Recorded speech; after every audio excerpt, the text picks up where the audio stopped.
Should be speaker view. Okay. Spotlight video. There we go. All right. So welcome today. As usual, we're going to start with a little bit of administration, and then we're going to move on into the slides and start talking about that.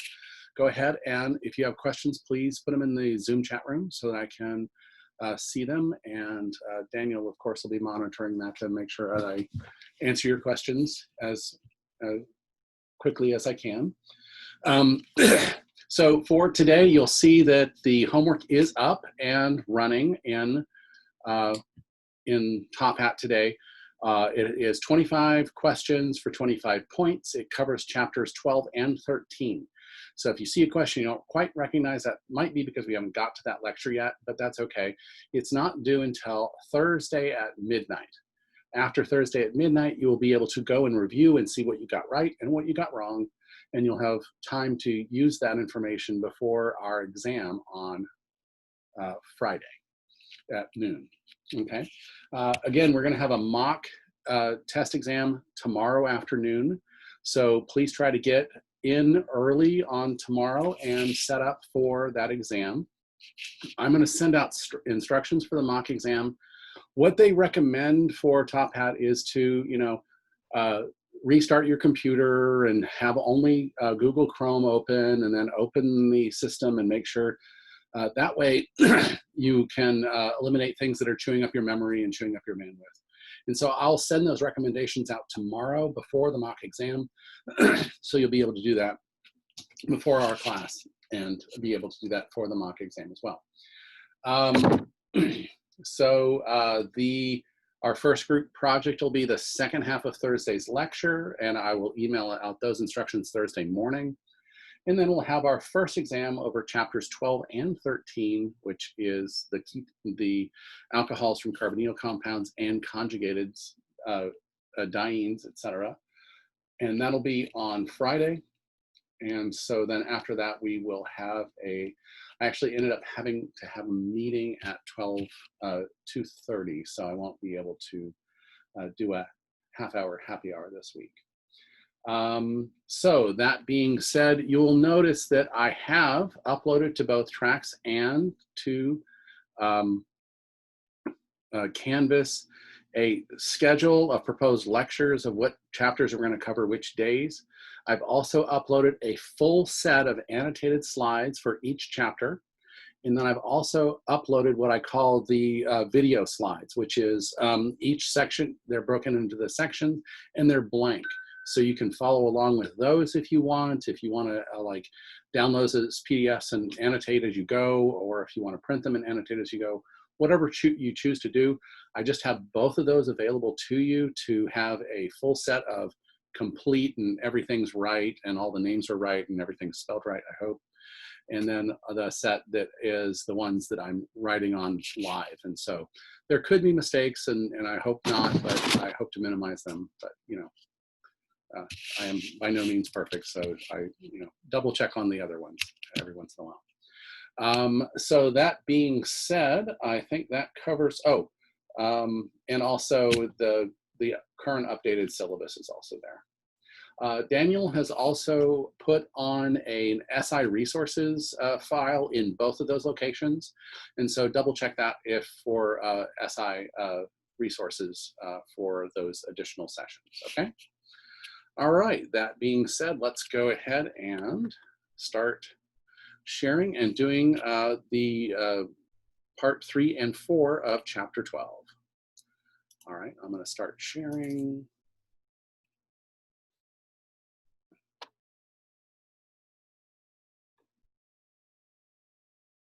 Okay. Remember, go ahead and ask questions in the chat, or if it's something quick, you can go ahead and call in.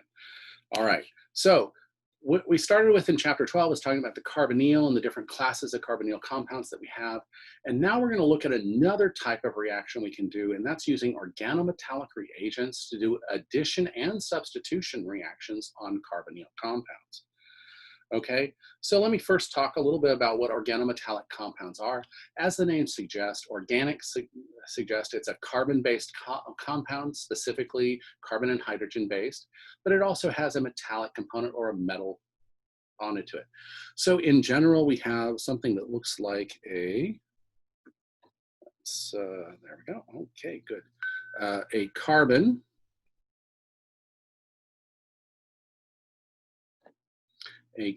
and it can have substituents on it here, and then it has a metal of some sort here. And typically the carbon is more electronegative than the metal, which means that the bond polarity from the magnesium, from the metal to the carbon, okay? So that means the carbon is holding most of the negative charge. So in general, we tend to draw them something like this is on our group or any old alkyl group plus a metal. That would be any common organometallic compound, okay? But it doesn't really, react like this. What it really reacts like is a carbon with an anion on it, and then the metal, not magnesium, we have other metals. The metal is the counterbalancing charge on it. So what we have here is a negative charge on carbon, and that carbon is acting as a nucleophile, okay? So that's what we're thinking about here is we actually literally have a negative charge on carbon, and the metal's just there stabilizing it to keep it there and in solution so that we can actually use it. The most common of these are, of course, lithium, magnesium, and copper, and I'll go into each of those common structures as well, but that's not the only ones we can use. We can also use tin, silicon, thallium, aluminum, titanium, or even mercury for these things, okay? The ones we'll talk about today have a varying reactivity based on the metal we use, and the three we're going to talk about are the lithium, the magnesium, and the copper. Okay, so the most reactive of these, because it's the most polar bond, is going to be an R group with a lithium reagent on it. We call those organolithium reagents, or a common way to say that would be butyllithium or ethyl lithium. Those are very common names. And so this would be our organolithium reagent. The next one we have is our organomagnesium reagent, okay? Now the carbon has a -1 charge, but magnesium actually has a +2 charge. So we typically counterbalance that magnesium with a halide. And usually that's the same halide we use to make it. We'll make it in the next slide, so we'll see that there. And so we see that this has, these 2 bonds to magnesium, and this is an intermediate reactive organometallic reagent. And so we can use it with some specificity, but it is still very reactive. And the last reagent is this copper reagent, okay? And copper is actually in its +1 state, but it likes to bond twice. And so what it ends up having is the net charge on this is actually negative. So we counterbalance that with a lithium counter ion. And so we have 2 R groups hooked to that copper, and that's not as polar a bond as the magnesium or the lithium carbon bonds. So it is least reactive of this set. And I'm just going to put less reactive here. It's less reactive. And what that means is that it can be more selective. We can use it to do certain things where we can only react one possible reactive site versus another reactive site if we use this copper reagent. But if you just want to hit every little, partially positive or carbonyl on a system, you can use the most reactive side, okay? Now in lab, we use the Grignard reagent a lot. It's intermediate reactivity, and it's very easy to make right before you use it, okay? So now that we have those in our set as most reactive to least reactive, let's go ahead and make them to see how we prepare them and can use them, okay? So in the case of the alkyl lithiums, we typically make it from any alkyl halide right here, and the halide chosen, it makes it easier or harder to make it. So we'll look at that in a little bit. And so typically what happens is we use a metallic form of lithium right here, and it's actually going to oxidize down by losing electrons. and it's going to give those electrons to the carbon, so the carbon has a full negative charge, okay? However, the carbon has a -1, the lithium has a +1, and therefore we still don't have anywhere else for that the halogen to go. So we typically use 2 equivalents of lithium here, and that would generate our organolithium species plus 1 equivalent of the lithium halide, okay? So that's a very common way to do it. You put 2 equivalents of lithium, 1 equivalent of alkyl halide, and you get a solution of your alkyl lithium derivative right here. And that's an I, okay? Now for magnesium, we actually don't have to use 2 equivalents because we're going from magnesium 0 to magnesium +2, so it actually does those 2 electron oxidations. So we go from magnesium 0, and because the magnesium is +2, that halide acts as its counterbalancing ion, and we have the bonded once to the magnesium and once to the halogen to generate our organo species, okay? Now, these are typically done in either ethers or alkane solutions. These are typically done in ether solutions. So you'll probably most of the time see diethyl ether as the solvent for those organo magnesium reagents or the Grignard reagents, okay? So the other thing we can do is once we form these form very strong bases, okay? We have a negative charge on carbon, and that's a very strong base. So we can use that to deprotonate other things. For example, if we have acetylene right here, and it has a hydrogen on it, that hydrogen has a pKa of around 25, and the pKa of the hydrogen on an alkane is about 50. So that means this is a much more acidic proton than the alkane, and what can happen is it can react with 1 equivalent of an alkyl lithium or alkyl magnesium reagent and pull that hydrogen off, and when it does that, we end up with our acetylene ion with our lithium on it as our counter, plus our alkane, and that hydrogen has been transferred to the alkane, okay?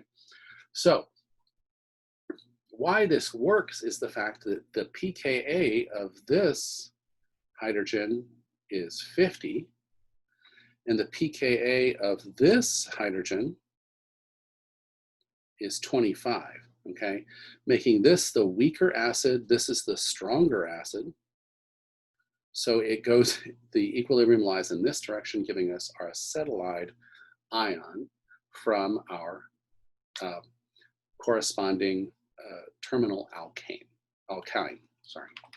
Okay, so I just mentioned pKa on this, and I want to take a little bit of time to talk about the acid-base reactions available to us in there, okay? Could you demonstrate the reaction mechanism for the process? Okay, yeah, I can actually do that really quickly. If we think about that reaction mechanism, let me move back up here. I'm gonna say the first step in this reaction mechanism is and I'm gonna do the mechanism in blue here. Okay, we have lithium right here. And what's gonna happen is lithium is gonna lose an electron and give it to lithium +1 plus 1 electron. That 1 electron is going to be transferred to the carbon halogen bond, or the carbon bond here. And when that 1 electron gets in here, it can break this bond, giving us a carbon anion with 4 groups on there, and that's a negative charge here. And then that carbon anion is going to be counterbalanced by the lithium here. And okay, so we actually have to have the second electron to come in and give an electron to the halogen to make it a minus. The halogen now has the second electron and is now minus, and that second lithium plus here. So we don't have to know the mechanism for that, but it is a single electron reduction of lithium, and both electrons, one electron is transferred to the carbon, 1 electron is transferred to the halogen, and you end up with 1 equivalent of organolithium and 1 equivalent of lithium halide. So where did that second electron come from? The carbon? The first electron is from the lithium going to the carbon. The second electron is from the lithium going to the halogen. Awesome. Thank you. Okay. Okay. So all the electrons balance. Okay. So now that we have our organometallic reagent, and I'm going to use the Grignard here, right here, we have this as the negative side of the bond, or partially negative side of the bond. So this is the partially negative or fully negative, and this is the partially positive side right here. We can now say that this can react as a base because it has the negative charge on it. So the R group is going to act as the base. And so if we have anything that comes nearby, like water, okay, this R group is going to act like a base. Those electrons are going to come in and form a new sigma bond with this, and then we're going to have these electrons go up onto our hydroxide to generate our proton transfer. And when it does that, it goes to an RH plus an an OH minus plus a magnesium plus 2 and the halogen right here. Okay, so in the case here, we have this has a pKa, water has a pKa of about 15 or 16 right here. This right here has a pKa of 50. So this is the weaker acid, so this is the stronger acid, so the equilibrium is going to lie in this direction here. Okay, so all of these organometallic reagents are going to act as strong bases and are going to deprotonate anything that it has a hydrogen bondable or an acidic proton. That means it's going to react with all waters, all alcohol, and all carboxylic acids. So we're going to have to make sure we don't have any of those things in our reaction mixture, or else it'll quench our reaction and give us our alkane, our non-reactive alkane, as our product. Okay, so it does the same thing with alcohols, acids, or anything more acidic than the alkane we have here. Okay, so how can we use this once we have it? Okay, one thing we can use it for is just as a nucleophile, right? Because our general feature of nucleophile is that it has a negative charge or has 2 electrons available to make a new sigma bond, right? And that's a U there, right here. So if we think about our organometallic reagent as being a negative charge with a positively charged counterbalancing ion here, the carbon is our nucleophile. And so we can attack different things with that. For example, if we had something like this cyclic ether here, this is the epoxy ether right here, and it has a partially positive charge here and a partially negative charge here. Most ethers don't react very much, but because we have this ring strain, this small tightly bound ring, it actually makes it much more reactive to species like nucleophiles, and we'll have attack by our nucleophile, that Anna here, to come in and attack to give us our electrons up onto our oxygen here. Okay, so that's one possibility it could do. But we also have another opportunity with the carbonyl because we have this other polarized bond. We have this partially positive carbon and this partially negative oxygen. And that's a negative, not a positive. Partially negative oxygen here, which means our nucleophile can come in and attack that carbonyl carbon to generate a new sigma bond, okay? Now, does it always do an addition reaction? No, it can do a substitution reaction, and it all depends on what the possibility of having the group that's attached to that carbonyl carbon is.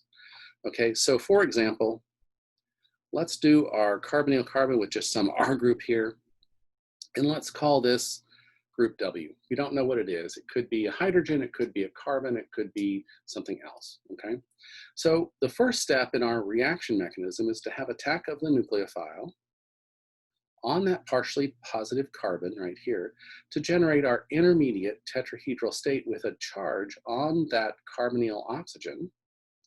Our nucleophile now has created a sigma bond. We have our attached groups, our R and our W. Now, if our W forms a nice stable anion or a much less basic anion than we have, in the case of hydroxide, etc., then we can actually have that leaving group leave regenerating the carbonyl by having these electrons kick in and this electron kick out. So if we can form a stable negative charge, we will end up regenerating our carbonyl group with our nucleophile substituting whatever the W group was, okay? What if that W group is something like hydrogen or carbon? If the W group is something like hydrogen or carbon, the carbon anion is what you just attacked with. So that's not a very good leaving group. We know that's a very, very basic anion. Or if it's something like hydrogen, negative hydrogen is also a very bad leaving group. So in the case of having W's being carbons or hydrogen, you're not going to regenerate the carbonyl. You're going to end up protonating the alcohol or the anion of the carbonyl to generate our substitution product, okay? So if we have a good leaving group that forms a good negative ion, you can actually do a substitution reaction on your carbonyl compound. If you don't have a good leaving group, something like carbon or hydrogen, then that's not going to leave, and that's going to give you an addition reaction to the system. So if we regenerate the carbonyl, it's a substitution reaction. If we generate an alcohol, it's an addition reaction, okay? So let's look at some other reactions available to us. Let's see. Let's do a ring opening of an epoxy. So let's look at that epoxy again. And because of the structure of it, it is not quite trigonal planar. It's actually tetrahedral, but it's strained because of that small three-membered ring. It's a strained tetrahedral structure. And we can attack that with any of these organolithium reagents or organomagnesium reagents or Grignard reagents right here. And what they're going to do is they're going to do all the same attack. They're going to act as a nucleophile. The nucleophile is going to come in, react with one of the carbons, and then that's going to open this. And in the second step, at the end of the reaction, you're going to add acid or water, and that's going to end up protonating your alcohol. And what you're going to end up with is an alcohol, and your newly added R group is your nucleophile, okay? Not hydrogen. Okay, so what does that tell us? That tells us that we can use it as a nucleophile to open a ring, okay? And whenever we do that, we're going to form an alcohol, and the nucleophile is always going to be on one of the carbons, and the alcohol is always going to be on the other carbon, okay? So let's do that again with an actual Grignard reagent here. And I'm just going to draw it with hydrogens here. Hydrogen, hydrogen, hydrogen, hydrogen. So this is our simplest epoxide with all hydrogens here. And I'm going to react it with first phenylmagnesium Grignard right here. So that means there's an anion on that carbon of the benzene ring. And then we're going to quench that reaction with water at the end to generate our protonated alcohol. And what the product's going to look like is OH, and then our nucleophile is going to be on the other carbon, okay? This is an example of the addition reaction. We've actually sprung open our ring to give us our ring opened alcohol right here. Notice we don't have a carbonyl reaction. So what's the mechanism of this, okay? Well, the mechanism is a simple two-step mechanism. And I'm going to draw a different epoxy here. to show you that we always get the alcohol on one side or the other of the mechanism of the epoxy if we have an unsymmetrical system. So I'm going to draw a methyl group here and a methyl group here, and a hydrogen here and a hydrogen here. This is just to show we have two different possible sites for our nucleophile to come in and attack, right? Our nucleophile right here, and I'm going to actually draw it as a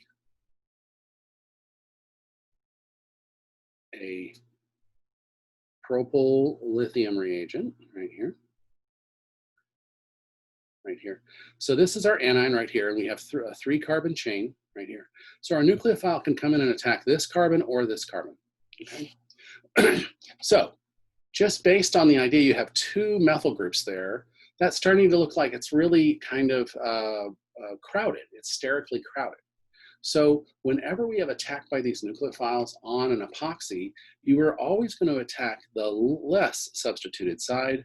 You're not going to attack the more substituted side. And so when you start looking for your products of your attack, you're going to see your nucleophile is going to be on your least substituted side, and you're going to generate your more substituted alcohol.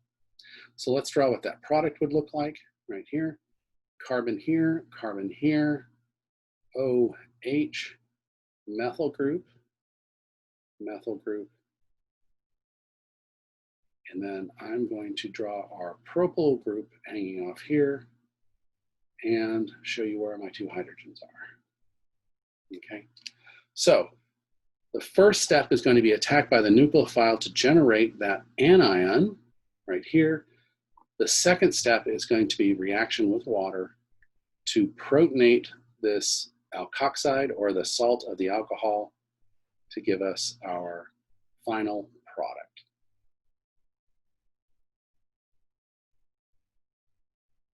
CH3. Okay, so that's one way to use that organometallic as a nucleophile. Okay, but we're in the carbonyl compound chapter, so let's use it with carbonyls. Okay, so we can react that with either aldehydes or ketones in a general form exactly the same way, and we're going to generate that new substituted product, that addition product to our carbonyl. So we can take a generalized aldehyde or ketone. So if it's hydrogen, it would be an aldehyde. If it's another carbon group, it would be a ketone. We have attack by our nucleophile at the carbonyl carbon to generate our tetrahedral intermediate.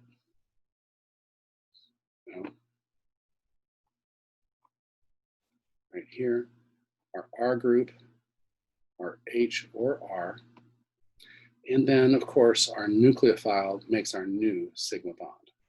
Okay. So because the R group is going to be and hydrogen are both going to be bad leaving groups, this tends to happen a lot with aldehydes and ketones. We actually do addition reactions and we generate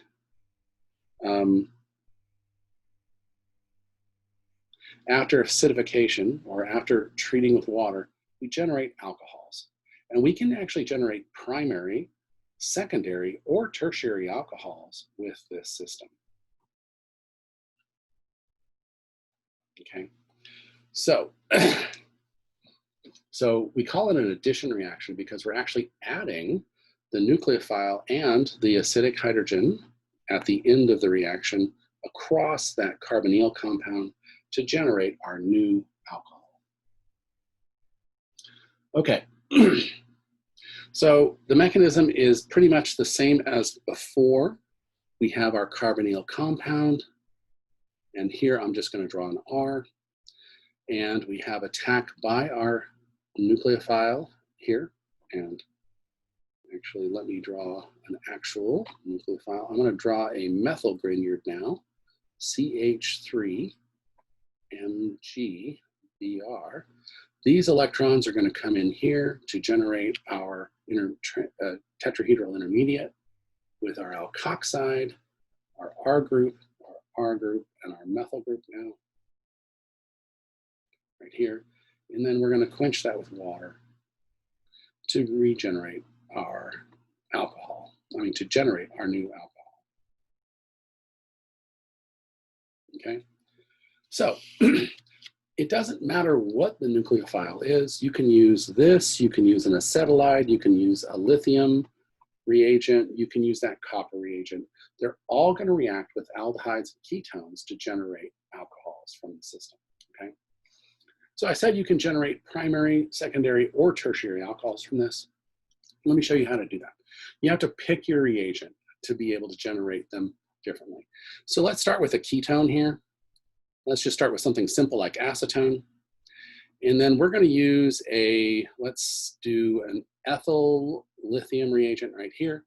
When we react that ethyl lithium reagent with this, and then we quench it with water right here, what we're going to do is we're going to get attacked by this nucleophile at the carbonyl carbon to generate your two methyl groups right here, your ethyl group and your OH, okay? Notice this gives us a tertiary alcohol, okay? All ketones are going to give us tertiary alcohols, okay? So let's convert that to a simple, acidanilide right here, the simplest aldehyde we have, acetaldehyde. And we're going to react it instead, we're going to react it with a phenyl Grignard reagent, MgBr, right here. And what it's going to do is that, of course, the anion is here, so this part's going to attack our carbonyl, giving us our methyl group that was already here, our OH after quenching with water, and our phenyl group is going to be attached here, and then we have a hydrogen. The hydrogen doesn't leave, therefore, we now have one hydrogen on that carbon, which gives us a secondary alcohol. So most aldehydes give us secondary alcohols, okay? Okay, so how can we get to that primary alcohol? We have to use our special aldehyde, our simplest aldehyde, the one that's called formaldehyde, the one that already has the two hydrogens on it, okay? So if we use this with our, let's use methyl copper reagent right here, Me, right here. What's going to happen is that we're going to transfer one of these methyl groups to the carbonyl, and then after acidification with water at the end of the reaction, we're going to end up with our OH. We still have those two hydrogens on there from the formaldehyde. These two hydrogens are still there, and we're going to have it attacked with a methyl group here. And notice we have two hydrogens on the carbon the OH is on, so that is going to yield a primary alcohol, okay? So what we're going to see is that formaldehyde will yield primary alcohols. All other aldehydes will yield secondary alcohols, and ketones will yield tertiary alcohols. Okay, so, well, that's aldehydes and ketones. What about esters and acid chlorides? Okay, so if we had an ester, it has a carbonyl on it. Let's just use ethyl acetate here, or an acid chloride, which is the chloride derivative here. We have a different thing that's going to happen here. Okay, so one of the intermediates from this will be regenerating a carbonyl compound because these can act as good leaving groups. These can both leave as anions. So to keep from getting a mixture of products, what we do is we use two equivalents of our reagent to react it on the site stepwise and generate our final product. And it will always be a tertiary alcohol. So let me show you kind of stepwise kind of what happens here. So let's use ethyl lithium right here as our reagent here. So the first intermediate that's going to form after we attack it once, it's going to go anion right here, our lithium here. Let me go. So this is our carbonyl right here. We have our methyl group from our acetate here, and then we have OE. Okay, so this is what's going to happen, the first equivalent of that alkyl lithium reagent that's going to happen. But then what can happen is this anion can come in here, regenerate our carbonyl, and kick out the alkoxide. The alkoxide is a much weaker base than the alkyl lithium, and so it's possible to leave. And when it does that, it would regenerate a carbonyl compound plus that. Now that we have a carbonyl compound again, it still can react with any of this ethyl lithium around. And so what happens is the second equivalent of ethyl lithium acts as a nucleophile, comes in and attacks, and generates our new product, the tertiary alcohol, with the original alkyl group on it, plus 2 equivalents of our nucleophile on it here, okay? The exact same thing happens with the acid halides, where we kick out chloride ion instead. And so when we react this with 2 equivalents of, let's use isopropyl magnesium bromide right here, it's going to react with 2 equivalents of this. So we're going to generate an alcohol with 2 isopropyl groups on it and our original methyl group. Okay.